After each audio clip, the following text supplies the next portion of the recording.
সুপ্রিয় শিক্ষার্থীরা, আসসালামু আলাইকুম। তোমরা সবাই কেমন আছো? আশা করি ভালো আছো। আমিও তোমাদের দোয়ায় অনেক ভালো আছি। আমরা এর আগে বিদ্রোহী কবিতাটি পড়েছি। আমি তোমাদের বোর্ডে লিখে দিয়েছি আর আলোচনা করেছি। যে শব্দগুলো তোমরা বুঝতে পারোনি, আমি সেগুলো তোমাদের আলোচনা করে দিয়েছি। আশা করি তোমরা খুব মনোযোগ সহকারে ক্লাসটি দেখেছ। আমি এখানে নজরুলের মনে যে বিদ্রোহী মনোভাব, বিদ্রোহী ভঙ্গিতে যে উনি কবিতাটি লিখেছেন, আমি সেভাবে ব্যাখ্যা করেছি। আমি যদি তোমাদের বলেছি যে কবিতাটি যদি তোমরা আবৃত্তি সহকারে পড়ো, তাহলে মনে হয় তোমরা অনেক উপকৃত হবে। আশা করি তোমরা কবিতাটি পড়েছ। তো কবিতাটি কিন্তু অনেক বড়, কবিতাটি একদিনে কমপ্লিট হবে না। এর উপরে মিনিমাম 4টা ক্লাস আমাদের মনে হয় নিতে হবে। তো আমি এর আগে তোমাদের ফেব্রুয়ারি 23 তারিখে ক্লাস নিয়েছি, আর আজকে যে ক্লাসটি নিচ্ছি এটা হচ্ছে 2 তারিখের ক্লাস। তো দেখো, তোমরা সামনে খাতা রাখবে আর আমি ক্লাসটি তোমাদের ব্যাখ্যা করে দেবো। আমি কবিতার লাইনগুলো লিখেছি, তোমরা কিন্তু বোঝার চেষ্টা করবে, ঠিক আছে? নজরুল এখানে বলেছে যে আমি ধূর্যটি, আমি এলোকেশে ঝড় অকাল বৈশাখী, আমি বিদ্রোহী সুত বিশ্ববিধাত্রী, বলবীর চিরোন্নত মমশী। এখানে ধৈর্যটি শব্দটির অর্থ তোমরা জানার চেষ্টা করো। ধৈর্যটি বলতে এখানে শিব বা মহাদেবের নাম।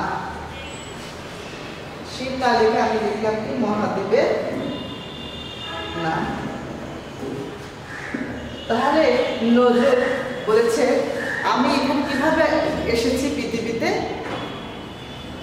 ধৈর্যটি হিসেবে আমি যেন এই পৃথিবীর মহাদেব, আমাকে সবাই কি করুক, সম্মান করুক। আমি এলোকেশে ঝড় অকাল বৈশাখী। এলোকেশে মানে তার যে চুলগুলো আছে, ঝাঁকড়া চুলের কথাগুলো এখানে বলা হয়েছে। এই যখন আমাদের এই যেমন এখন রোদ উঠেছে, এই যে সময়টা তোমরা দেখতে পাবে, ঝড় উঠবে, গাছের পাতাগুলো উড়বে, তারপর কি হবে, ধুলো বালি সেগুলো উড়বে।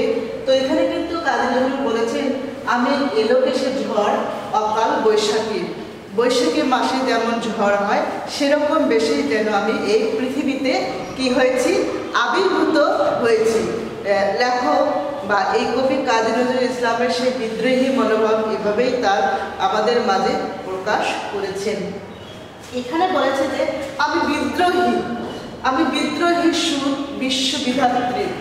এই যে সুত শব্দের অর্থ জানতে হবে। সুত শব্দের অর্থ হচ্ছে কি পুত্র।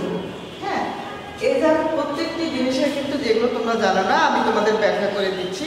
আসলে তোমরা খাতায় এগুলো লিখবে, আর যদি খাতায় লিখো তাহলে তোমরা যখন বই সাথে নিবে, তোমরা কিন্তু সাথে সাথে সেই জিনিসগুলোর অর্থ তোমরা মিলিয়ে নিলে তোমরা বুঝতে পারবে। আমি বিদ্রোহী সুত বিশ্ববিধাত্রী, আমি যেন এখানে কি হয়েছি, এই বিধাতা যেন আমাকে এই পৃথিবীতে কি করেছেন, আবির্ভূত এভাবেই করেছেন। তারপর কি বলেছে যে বলবীর চির উন্নত মমশী। এই বীর শব্দের অর্থ আমরা আবারও বলছি যোদ্ধা। আমি এই পৃথিবীতে কি হিসেবে এসেছি, যেন যোদ্ধা বেশি সবার মাঝে আবির্ভূত হয়েছি। তারপর বলেছে কবি এখানে কি বলেছে, আমি সৃষ্টি, আমি ধ্বংস, আমি লোকালয়, আমি শ্মশান, আমি অবসান, নিশা অবসান। আমি নিজেকে কি করেছি, আমি নিজেকে যেন সৃষ্টি করেছি। আমি ধ্বংস, আমি লোকালয়, আমি শ্মশান, আমি এই পৃথিবীতে সবার মাঝে এসেছি, বিস্তার করেছি। আমি অবসান, নিশা অবসান, আমি শেষ রাতে যেন এই পৃথিবীতে এসেছি। এই যে নিশা অবসান, শেষ রাতের সময়।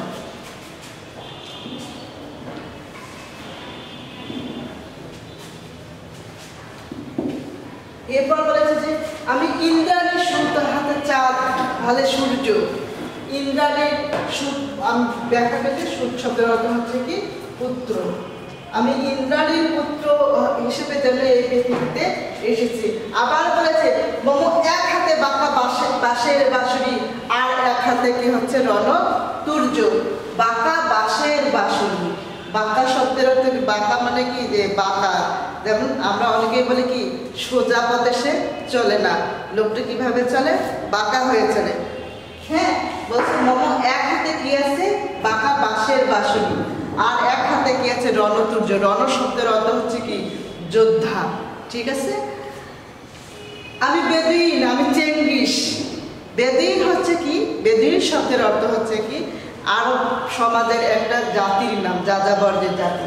আমি এখানে লিখে দিচ্ছি, বেদুইন শব্দের অর্থ হচ্ছে আরব যাযাবর জাতি। আমি চেঙ্গিস, চেঙ্গিস শব্দের অর্থ হচ্ছে কি যে কোনো কিছু মানে না।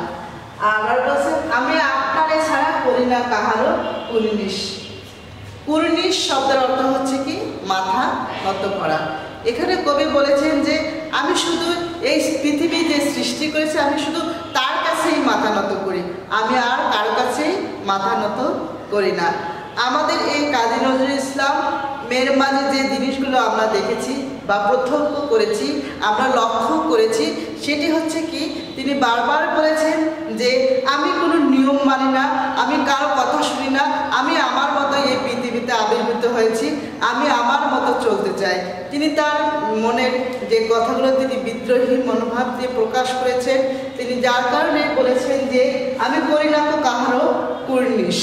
উনি ওনার মতোই চলবেন, উনি কি করবেন ওনার মতোই পৃথিবী চালাবেন। তো তোমরা আমি যতটুকুই ব্যাখ্যা করলাম এটুকু খুব ভালো করে পড়বে, আগামী ক্লাসে আমরা আরো ভালো করে পড়ব। তোমরা সবাই ভালো থাকবে, আল্লাহ হাফেজ, আজকে এই পর্যন্তই।